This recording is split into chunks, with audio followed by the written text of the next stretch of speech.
కాలంలో మాదేపట్నంలో జరిగినటువంటి అగ్ని ప్రమాదాన్ని కలెక్టర్ గారి దృష్టికి వచ్చిన వెంటనే మన జిల్లా రెడ్ క్రాస్ ప్రెసిడెంట్ అయినటువంటి కలెక్టర్ గారు మా జిల్లా రెడ్ క్రాస్ చైర్మన్ శివభద్రరాజు గారు తెలియజేసిన వెంటనే రెడ్ క్రాస్ నుంచి వచ్చే రిలీఫ్ మెటీరియల్ ఏవైతే ఉన్నాయో టార్పులిన్, వంట సామాను, రగ్గులు తదితర మెటీరియల్ అన్నీ కూడా రాష్ట్ర రెడ్ క్రాస్ శాఖ అంటే మన రాష్ట్ర రెడ్ క్రాస్ శాఖ గవర్నర్ గారు ప్రెసిడెంట్గా ఉంటారు. అదేవిధంగా చైర్మన్ కింద వైడి రామారావు గారు ఉన్నారు.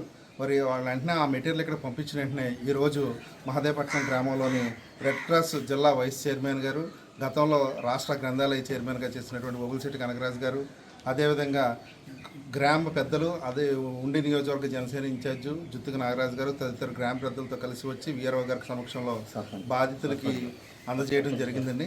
బాధిత కుటుంబాలకి ఎంతో కొంత చేదోడుగా ఉండాలనే ఉద్దేశంతో మా రెడ్ క్రాస్ జిల్లా వైస్ చైర్మన్ కనకరాజు గారు ఒక్కొక్క కుటుంబానికి 2,000 రూపాయల ఆర్థిక సాయం కూడా ఇప్పుడే చేస్తున్నారండి. ఇవి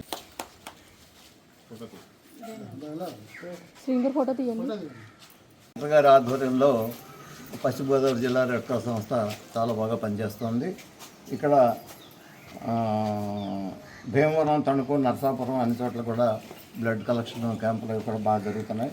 ఇందులో ఫస్ట్ ఎయిడ్, బేసిక్ ట్రైనింగ్ అన్నీ కూడా ఇవ్వడం జరుగుతుంది.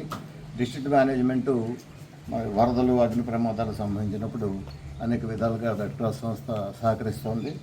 ఈ రెడ్ క్రాస్ సంస్థ ప్రపంచంలోనే ఒక గొప్ప ఎన్జిఓ ఆర్గనైజేషన్లో చాలా ముఖ్యమైనటువంటి సంస్థ.